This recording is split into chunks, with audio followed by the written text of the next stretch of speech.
Fellas, you are welcome back. My name is Ryan, and welcome back to Forbidden Cards. Because I'm driving, unfortunately I must put the bag over your head, so there you go. Looking handsome as ever, by the way. You are not me. Today's topic: the ban list. Over the weekend at YCS Anaheim, an unprecedented announcement and reveal of a ban list live on stream. Was the single greatest effort of communication that Konami has ever put forward for its player base. And I hope they continue to do so at the end of events. What a terrific way to make sure that all of the vendors can flock all of their cards at the expedited rates as quickly as humanly possible. The ban list itself, I don't think, is as worthy of note as the method in which it was communicated, but I think it's important to discuss the changes. Now, all of the rulers came back to three. Who cares? Really? Um, Maybe there's some Cash Hero Dragon Ruler deck out there somewhere, but Dragon Rulers haven't been good for some time, and they're not about to make any changes to that. For anyone who wants to say, well, that was the most powerful deck of 2011, I raise you. If you discarded all 5 cards in your hand to dump Dragon Rulers to the graveyard, what does your end board look like that doesn't use exactly number 42 Galaxy Tomahawk? And it ends in nothing. It ends in absolutely nothing. So cool for all the old players who would love to play and test Dragon Rulers, and maybe there will be some world in which Tidal gets played in the Mermail deck, but all of these cards are just horrendously outclassed. And I don't think even dedicated Dragon strategies are going to care about them. What else came off the list?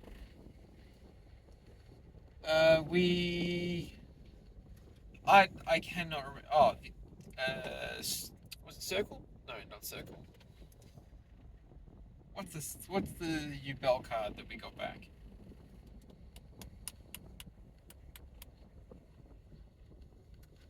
I Wow, I actually cannot remember.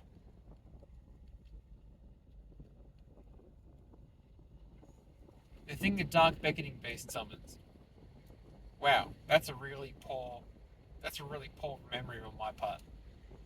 Anyway, we just circle of something GX God cards. Coming back to three, we knew when that got announced that something was going to happen to Phantom of Ubel. That deck, I'm going to say, is essentially just full power. You just don't get to abuse Phantom of Ubel anymore, which I think is really fair. And if you didn't know, Phantom of Ubel has been limited. Having Circle back is huge. I really appreciate that Konami have been willing to go the other direction on that card, and they've just collectively decided to hit the new card now that we've passed the statute of release. Not that they're obligated to us to allow these cards to be at legal levels, even if we have just purchased them. But moving on to limits, Phantom of Ubel is, we can all agree, an incredibly versatile card if you're willing to play some 0/0 Dark Fiends. Um, I think absorbing hand traps for free is relatively important, and the deck can still do that. But now you need to make a decision as to whether it's going to be part of your end board, whether you hold it back to summon after you get interrupted, or whether you use it to absorb an interruption. I think it makes you can't just go ahead and use it as a link material once you're insulated with all of your other link monsters, and after you've resolved most of your combo. So make your choice. Add it back with Rage or Yama, whichever one does that. But ultimately, you're not summoning that card twice in any realistic way, which I think is how it should have been at the beginning. I think the other cards, there really aren't many other cards to talk about. Which is why I want to make this relatively quick, and then we can get on to a different topic. The Cyberjada 2, who cares? I don't even remember whether it was a nostalgia QCR in the latest rarity collection. It could have been. If I saw it, I'd have been disappointed. Um, we could if we haven't unbanned Fiberjar at this point, I don't even understand what we're doing. The unbanning to one of Zodiac Barrage changes nothing for that deck. Uh, I didn't even realize that it was still banned, and I don't think moving it to one does anything without having access to Trident or Broadbull. Do we have Trident? I don't think we have Trident. They could put that entire deck back to 3 instead of without Broadbull,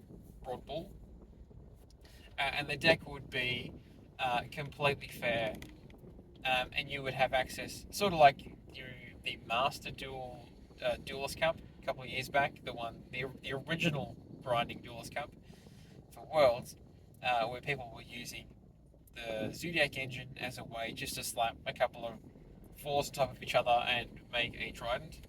I think that's a pretty effective way to use that engine these days, but we just don't have access to it. And what's Zodiac Trident if not a worse detonator? I keep thinking it's Dreadnator.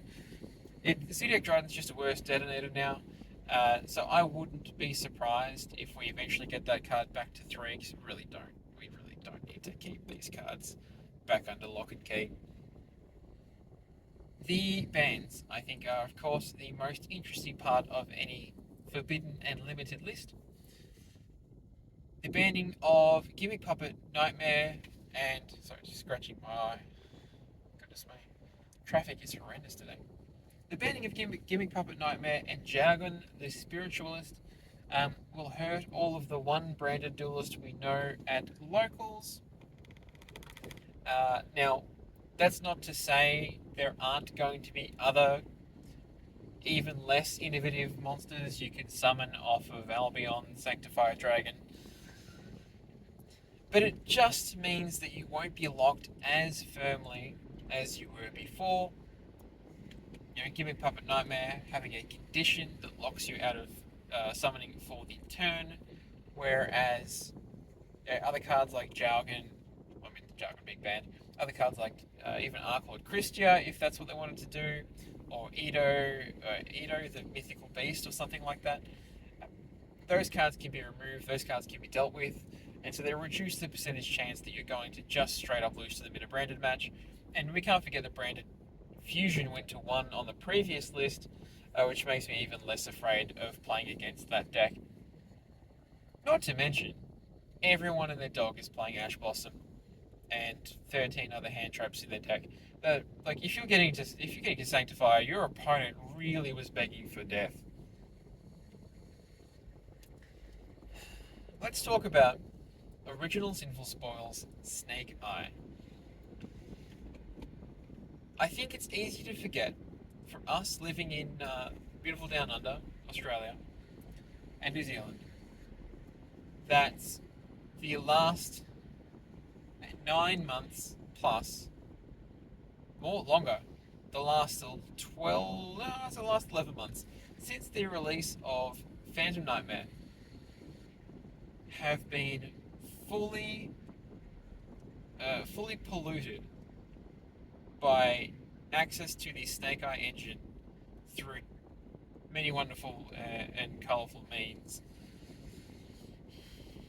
I do remember fondly the original iteration of the deck that was just using Wanted for Witch to get original, and that deck had like a good balance of starters and non-engine and hand traps and all of that.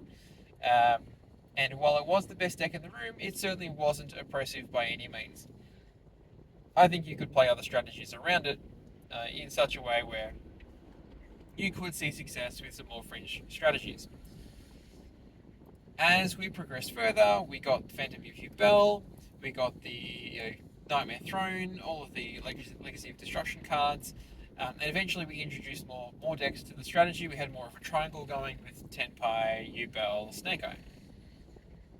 And all of that went out the window the moment that Deception of the Sinful Spoils was printed, and now the Snake Eye deck had a huge target on its back because now everyone was just trying to hand trap that deck to death. And to the point where by the time Ryziel and Melis came out, people were either so sick of being counted on the deck or so sick of just playing the deck in general that we saw that huge rise in popularity for just slapping the two dudes on top of each other for the black card. And I think we've just missed Clownblade. Really, I think we've all just missed a good little rank 4 toolbox deck. And I think that's perfectly fine. It's a bit of it'll become a comfort pick for a lot of people.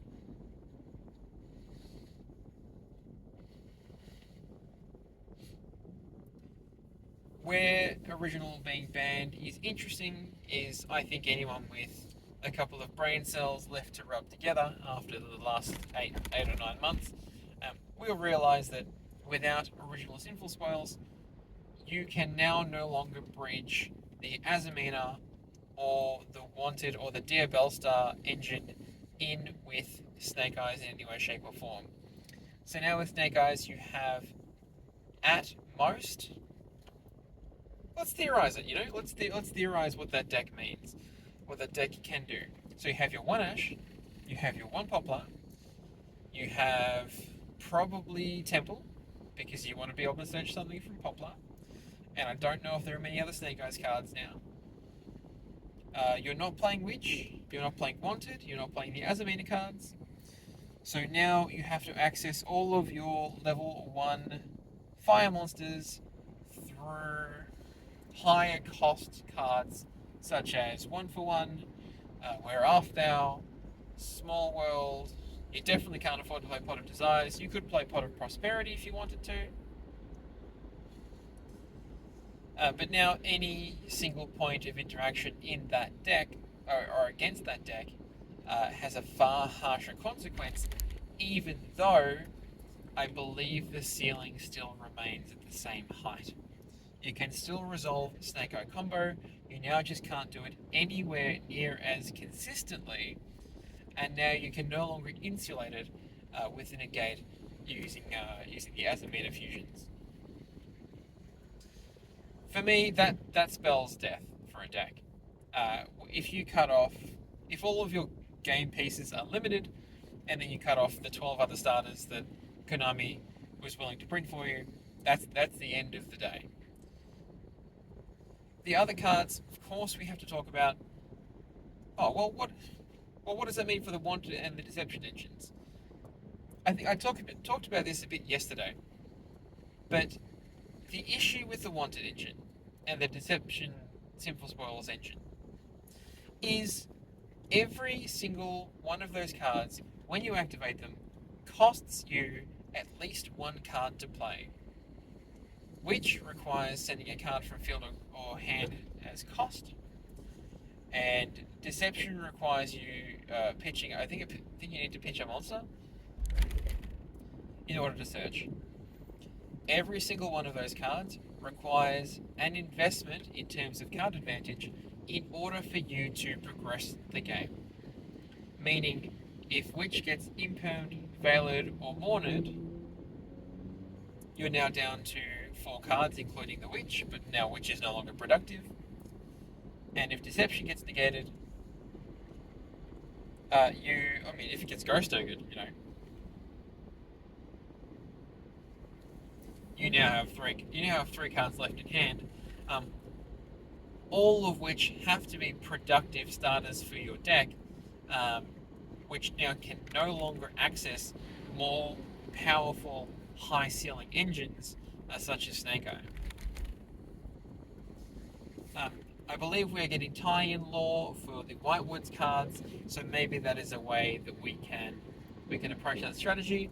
But I think that lands Wanted related decks. The Dear Bell deck firmly in tier 3 and Snake Eyes in tier 4.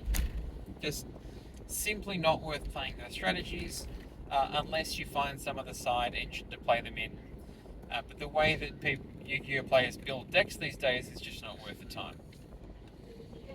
We can have this exact same conversation for Tenpai.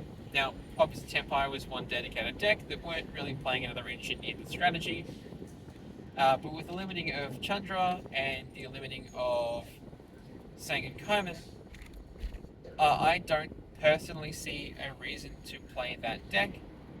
And you could, in theory, build out that deck with a stack of consistency cards, like the Doki Dragon or whatever it's called. But yeah, again, you could try playing Gold Sark. I was hoping that Gold Sark would be unlimited on this list, so that I could go Gold Sark for Necroface in the Malice deck pretty consistently, but that just didn't happen.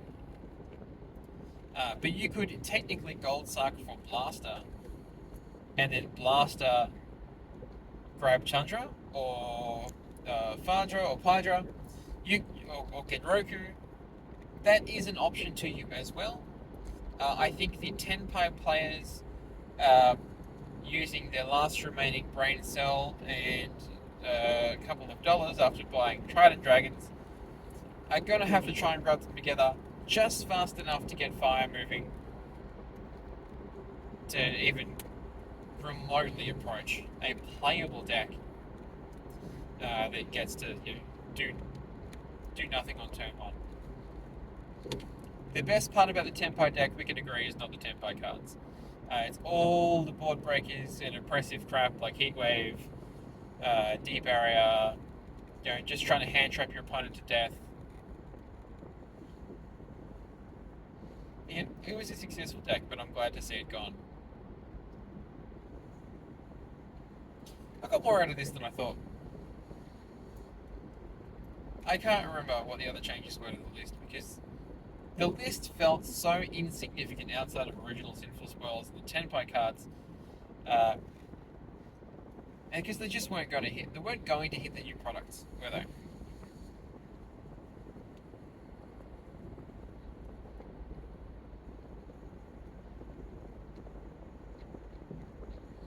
So where does that leave us?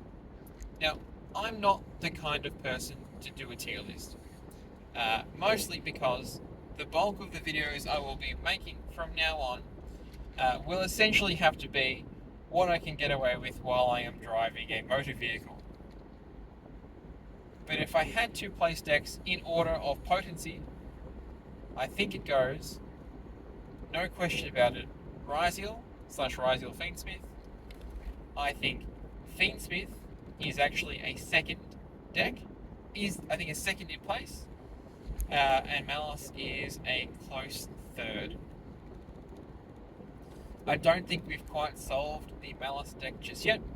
As I said in yesterday's video, I disagree with playing that deck simply as Mathmech 2, because I think it's thoroughly uninteresting, even if the deck's theme and the way it plays is somewhat cool. I think just turning those into the same Cyberse cards like we were doing with fucking Barone and Appaloosa, I think it's thoroughly boring. And if you're going to go to an event, you might as well have a good time. I think there's some innovation left in the Ryziel and the Malice deck. I don't think those are completely solved.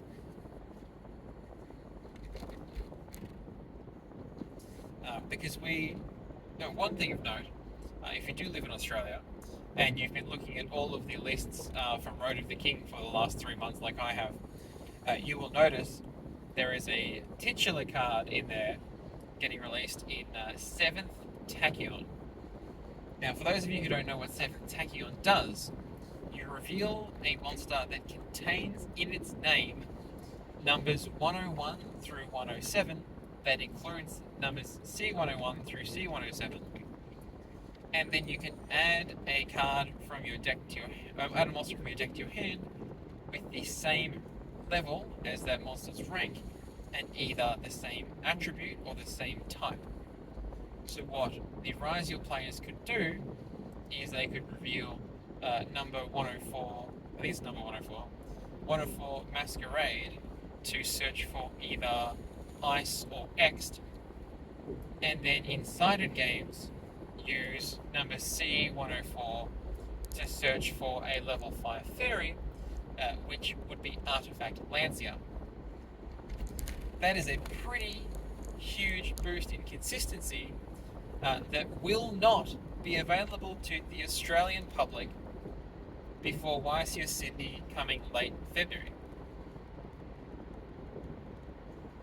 Why is this important to us? Well, it means that we can't just cookie cutter a deck from Japan and go ahead and test that.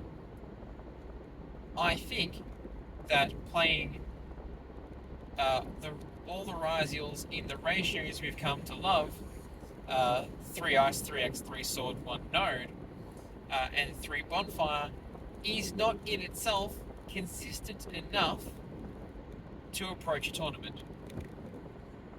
Either you need to be playing a much larger, or you need to be playing a secondary engine, or you need to be playing some high value consistency cards.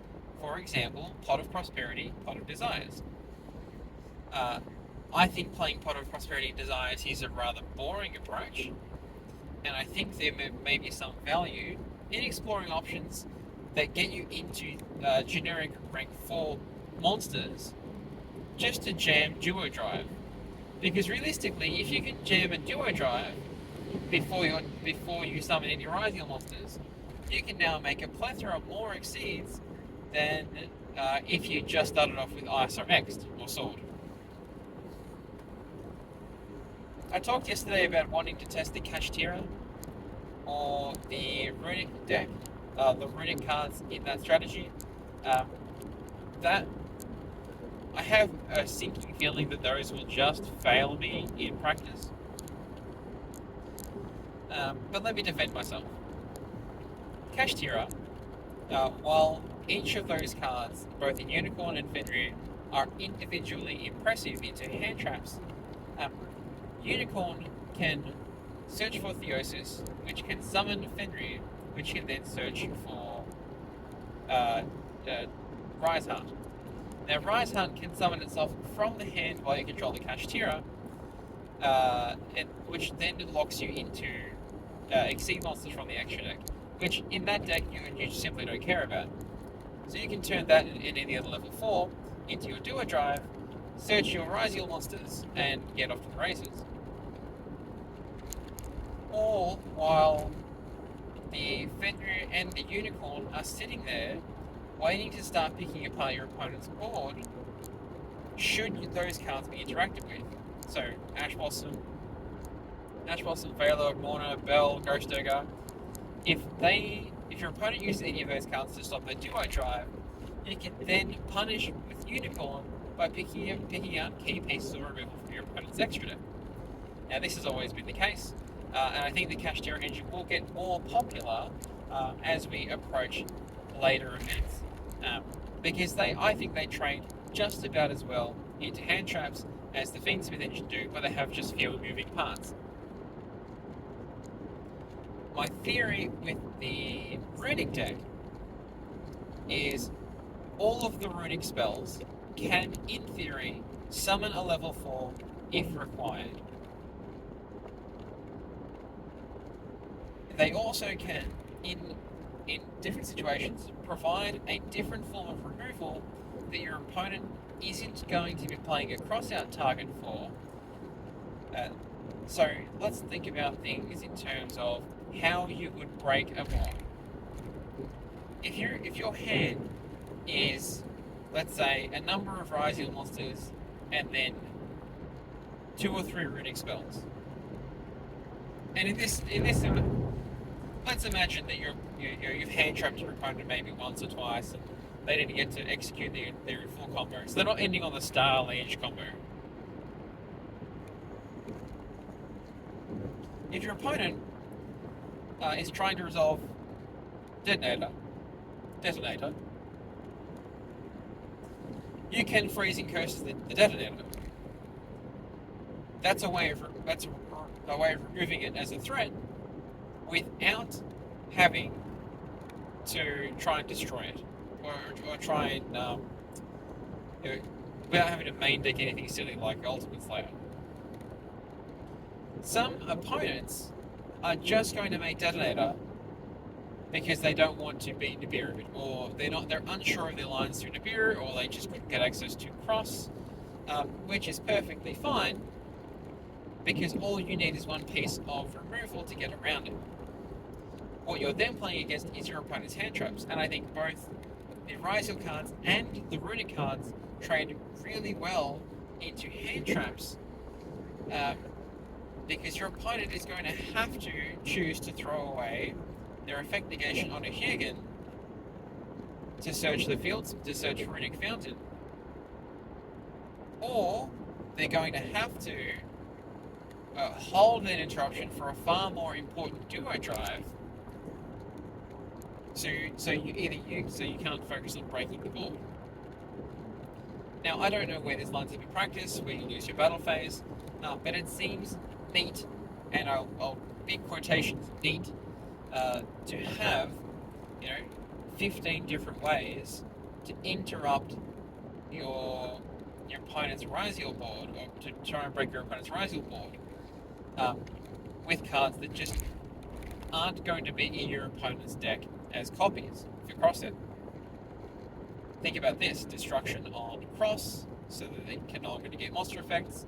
A well understood component of the mirror match is the person who can stick across and resolve it as much as humanly possible is more favoured to win the game. You can summon out your own Hugin, so long as you're not under the Ryzeal rank 4 lock, in order to prevent your cards from being destroyed. That's also very important. Then you've got cards like Flashing Fire to attempt to destroy monsters. You've got Freezing Curses to negate monsters. You have obviously Tip to search either of the two or Destruction. And you have Slumber to protect your monster from being destroyed should your opponent try and detonator it. And Runic Fountain having a similar effect to that of Cross, I think would be a key piece. If your opponent deals with Cross, maybe this deck doesn't even play for Cross. Or maybe it doesn't even play Fountain, maybe it just plays one Fountain and one Cross, Oh, these are all ideas that I would love to test, that are infinitely more interesting than copying the Fiendsmith list, which I still think is very capable. Or just slapping in a rank 4 engine that demands my normal summons, such as Sakitama Aratama. Don't get me wrong, it's the same theory, but with a bit more utility. I think I will lean more towards the Kashtira engine, because I think it's far fewer resource investment compared to the Runics, and I think any of those cards trades decently into hand traps. Any deck that performs well in the next 3 to 4 months will need to follow this rule of thumb. Every card in your deck needs to either be able to trade even with or trade up when you are getting hand trapped. Every card should cost your opponent a card to stop you, and should not cost you a card to play. Think Unicorn getting negated. Well, Unicorn is still on the field to cause interruptions next turn. Fenrir is on the field to cause interruptions for the following turn. All the Ryzeals trade really favourably into hand traps, because if you try and negate their on-field effect, there really isn't a lot you can do to stop them from summoning another Ryzeal from your hand. The aim of the game is to reduce your opponent's ability to follow up, even if you have a half board. And if you have a half board, cards like the Kashtira cards have historically always traded really, really well. If your opponent has only been able to summon do a drive and they pass, all of a sudden the Fenrir on the field starts to look really oppressive. And if your opponent hasn't been able to resolve a duo drive during that game, or if for some reason your detonator, all of your detonators are banished from your extra deck, I don't see a way that you could possibly win that game outside of some really unfortunate plays from your opponent's part.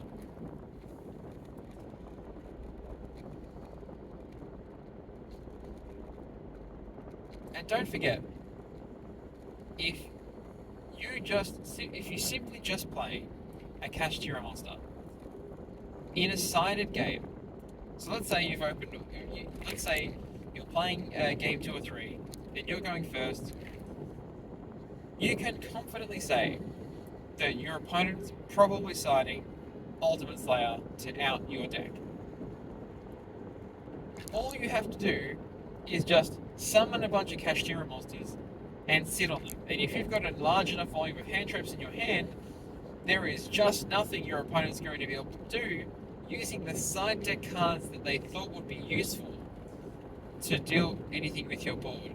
And on following turns, you have Birth, you have Theosis to push further in without committing any additional cards or resources. You just have to use your hand traps affectionately. You have to just use your hand traps efficiently and use cards like Battletronus for removal. I think that's going to be the way to go. I think we may see some pure Kashtira decks stick out in the meta just because they trade nicely into the hand traps. Remember, you don't need to play Ryziel, you just need to beat Ryziel. But that's enough for my rambling. Tomorrow I have a Christmas party and I will be far too incoherently sloshed to present you any interesting ideas. But hopefully Friday I will be able to bring myself back together, gather myself up from the porcelain throne that I will have adorned, and yeah, we'll talk to you then. I'll take the bag off your head and end the video.